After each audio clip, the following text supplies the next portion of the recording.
The live TV, सच सबसे आगे।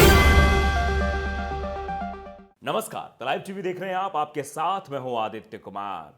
किसानों का बिल लाके सरकार पहुंचाना चाहती थी फायदा कुछ उद्योगपतियों को, लेकिन वहां दाल नहीं गली तो अब बैंक को बेचने की तैयारी हो गई है भैया। एक एक करके सारी चीजें बेचकर सिर्फ और सिर्फ उद्योगपतियों को कैसे फायदा पहुंचाए, इस बारे में मोदी सरकार सोच रही है और इसीलिए बैंकों को बेचने की तैयारी कर ली गई है। अब जब बैंक बेचने की बात आई तो बैंक के जो सरकारी कर्मचारी वो जंतर मंतर पहुंच गए और बैंक बचाओ देश बचाओ का नारा लगाने लगे और कहने लगे भैया बैंक तो कम से कम न बिकने पाए। और वहीं कन्हैया कुमार पहुंच गए।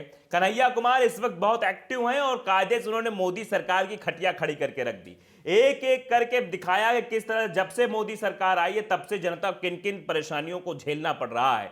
आप देखिए कि मिनिमम अकाउंट बैलेंस, इससे पहले कोई कहानी नहीं थी, लेकिन अब यह कहानी भी शुरू होने लगी है मोदी सरकार के आने के बाद। बहुत सारी चीजें उन्होंने बताई किस तरह चंद उद्योगपतियों को फायदा पहुंचाने के लिए मोदी सरकार काम कर रही है। तो पहले आप उनका बयान सुन लीजिए कि उन्होंने वहां पर जाकर क्या कुछ बोला, फिर आगे आपको कहानी बताते हैं। अभी मेरा है, मेरी संपत्ति है। अगर हम एसबीआई में जमा करते हैं, सार्वजनिक बैंकों में जमा करते हैं तो उसकी गारंटी है, वो कहीं नहीं जाएगा। लेकिन देखिए कि आज बैंकों के साथ क्या किया गया है। पहले कहते हैं जनधन खाता खुलवा लीजिए, जब खाता खुलवा लीजिएगा तो कहेंगे कि बैंकिंग सिस्टम से कोई भी इंसान बाहर नहीं रहना चाहिए, सबको बैंकिंग सिस्टम में आ जाना चाहिए। और बैंक की व्यवस्था ऐसी बना दी कि 5 बार से ज्यादा अगर एटीएम यूज कीजिएगा तो फाइन लगेगा, नया पासबुक लीजिएगा तो पैसा लगेगा, नया चेकबुक लीजिएगा तो पैसा लगेगा। हमको तो लगता है कि किसी दिन बैंक के आगे से गुजर गए, सीसीटीवी कैमरा में मुंह आ गया तो उसका मुंह दिखाई का भी 50 रुपया वसूल लिया जाएगा। आम लोगों से आप पैसे की वसूली करते हैं और वो जो पैसा है अपने दोस्तों के ऊपर दोनों हाथ से लुटाते हैं। फिर कहते हैं कि एनपीए हो गया है। अरे साहब, बैंक तो बाद में एनपीए हुआ है, पूरी की पूरी सरकार एनपीए होकर के बैठी हुई है। आप कहते हैं कि एनपीए हो गया है इसीलिए बैंक बेच दीजिए, तो मैं कहता हूं प्रधानमंत्री सबसे बड़ा एनपीए का एस्टेट है और इसको बेचने की जरूरत नहीं है। ये अंबानी और अदानी के हाथ में बिका हुआ है।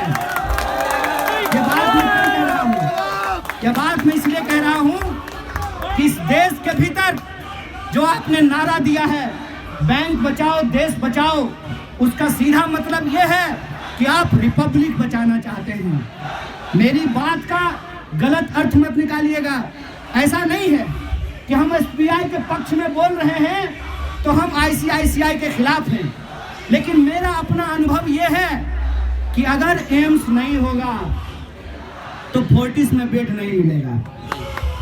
अगर सरकारी स्कूल नहीं होंगे तो निजी स्कूल उससे कंपटीशन नहीं करेगा। अगर सरकारी बैंक नहीं होगा तो मेरी इस बात को नोट करके रखिए। अभी जब जाते हैं आईसीआईसीआई में तो गार्ड सलाम ठोकता है ना, अगली बार अगर धक्का नहीं मारा तो फिर मुझे कह दीजिएगा। तो सुना आपने, ये वीडियो डाला था कन्हैया कुमार ने और ट्वीट में लिखा क्या था वो पढ़ के पहले आपको सुनाते हैं। लिखा, आज जंतर मंतर पर देश भर से आए हुए बैंक कर्मियों ने राष्ट्रीय बैंकों के निजीकरण के खिलाफ बैंक बचाओ देश बचाओ रैली आयोजित की। मौजूदा समय में लगातार देश की संपत्ति को दोस्त की संपत्ति बनाने का षड्यंत्र किया जा रहा है। बेचने और बचाने की इस लड़ाई में हम बचाने वालों के साथ खड़े हैं। तो ये ट्वीट भी उन्होंने किया और कायदे से बोला भी। आप सबने सुन लिया होगा कि कैसे कन्हैया कुमार ने कहा कि ये देश बेचने और देश बचाने वालों के साथ किसके साथ खड़ा होना है वो बता दिया उन्होंने। दरअसल आप समझिए कि आगरा में निजीकरण की एक खबर आई, उसके बाद से ही ये समझ में आया कि बैंकों का निजीकरण अगर हो जाएगा तो जनता वाकई परेशान हो जाएगी। जनता को भरोसा रहता है कि अगर हम सरकारी बैंकों में जा रहे हैं तो हमारा पैसा मरेगा नहीं, हमको जो है हमारा काम हो जाएगा। लेकिन अगर इनका बैंकों का प्राइवेटाइजेशन हो जाएगा तो बड़ी समस्या जनता के सामने खड़ी हो जाएगी। दरअसल इस पर कई सारे ट्वीट्स भी हमारे सामने आए, लेकिन ये खबर थोड़ा पढ़ के हम सुना देते हैं। उत्तर प्रदेश न्यूज डेस्क, संसद के शीत सत्र में बैंकों के निजीकरण के लिए बैंकिंग कंपनी उपक्रमों का अधिग्रहण और हस्तांतरण अधिनियम 1970 और 1980 और बैंकिंग विनियम अधिनियम 1949 में संशोधन पेश करने के लिए all India bank officers federation द्वारा कोलकाता से बैंक बचाओ देश बचाओ रैली शुरू की गई। रविवार देर शाम यह रैली आगरा पहुंची। संजय प्लेस स्थित अवध बैंकेट हॉल में वक्ताओं ने संशोधन के होने वाले नुकसान को रखा।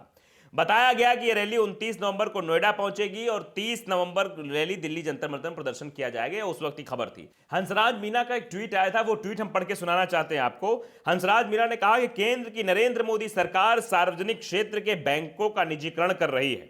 सरकार ने इसकी तैयारी शुरू कर दी है। संसद के शीतकालीन सत्र में बैंकिंग कानून संशोधन विधेयक 2021 लाने की तैयारी की जा रही है। विरोध में बैंकर्स जंतर मंतर पहुंच रहे हैं, समर्थन है। #बैंकर्स एट जंतर मंतर, यह बात उन्होंने लिखी है। उसके बाद उन्होंने फिर एक ट्वीट किया। 8:13 पे वो ट्वीट था। दूसरा 8:39 पे था। मिस्टर नरेंद्र मोदी, मैंने आपसे निवेदन किया था निजीकरण बंद करें, लेकिन आप माने नहीं। आप जंतर मंतर पर देश भर के बैंकर्स भेज रहा हूं, फिर भी बैंकों का निजीकरण बंद नहीं किया तो जल्द बैंकर्स को हड़ताल पर भी ला देंगे। आप बड़े गलतफहमी में जी रहे हो, होश में आ जाओ। ये बात सीधे तौर पर हंसराज मीणा ने लिखी। अब देखिए, इसका विरोध बहुत तेजी से हो रहा है। नीचे लोग बाग हैं जो कमेंट्स भी कर रहे हैं, लिख भी रहे हैं। प्रेम राम नाम के एक शख्स है, वो लिखते हैं कि निजीकरण व एनपीएस बहुत ही घातक है, जिनका विरोध जारी रहेगा। आज बैंकर्स यूनियन का जंतर मंतर पर धरना प्रदर्शन है, जिसमें एनएमओपीएस के राष्ट्रीय अध्यक्ष विजय कुमार बंधु जी व एनएमओपीएस टीम न्यू दिल्ली व अन्य राज्यों के निजीकरण एनपीएस कर्मचारी, पीड़ित कर्मचारी शामिल होंगे और प्रदर्शन करेंगे। देखिए, एमएम नाम के एक शख्स है, एमएम देरा नाम के शख्स हैं, वो लिखते हैं डील हो चुकी है।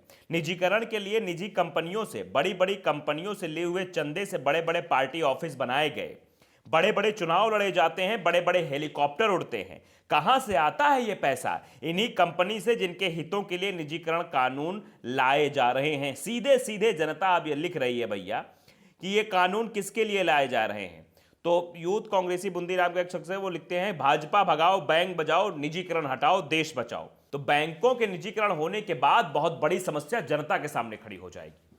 दरअसल जनता को एक्स्ट्रा पैसे चुकाने पड़ेंगे अपने कामों के लिए, और उस एक्स्ट्रा पैसे जब जनता चुकाएगी तो उसका सीधा फायदा चंद उद्योगपतियों को पहुंचेगा। तो प्रधानमंत्री नरेंद्र मोदी सिर्फ यही चाह रहे हैं कैसे वो उद्योगपतियों को फायदा पहुंचाएं। जैसा मैंने शुरुआत में कहा कि पहले किसान बिल लाकर ये उनको फायदा पहुंचाने की कोशिश कर रहे थे, लेकिन किसानों ने तो कायदे से बता दिया कि मोदी जी अगर ऐसा हुआ तो फिर समझ लीजिए आप। तो किसानों के सामने तो झुक गए भैया, ये तुरंत कानून है वापस ले लिया। और यहां पर नहीं मारना, यहां पर भी इनको समझना होगा कि सारे बैंक कर्मचारी जंतर मंतर पहुंच गए हैं भैया। अब प्रदर्शन तेज हो रहा है और नेता भी पहुंच रहे हैं। ये समझिए आप, अगर आपने निजीकरण का यह फैसला वापस नहीं लिया तो आने वाले समय में और समस्याएं आपके लिए खड़ी हो जाएंगी, और अगर निजीकरण हो गया तो जनता के सामने बड़ी समस्या खड़ी हो जाएगी। इसीलिए कन्हैया कुमार ने कहा है कि देश बेचने वालों के साथ हैं या देश बचाने वालों के साथ। तो आप बताइए, देश बचाने वालों के साथ हैं या देश बेचने वालों के साथ? द लाइव टीवी को अगर आपने सब्सक्राइब नहीं किया है, सब्सक्राइब करिए, बेल आइकन दबाइए ताकि सच खबर आप तक पहुंचती रहे। नमस्कार। द लाइव टीवी, सच सबसे आगे।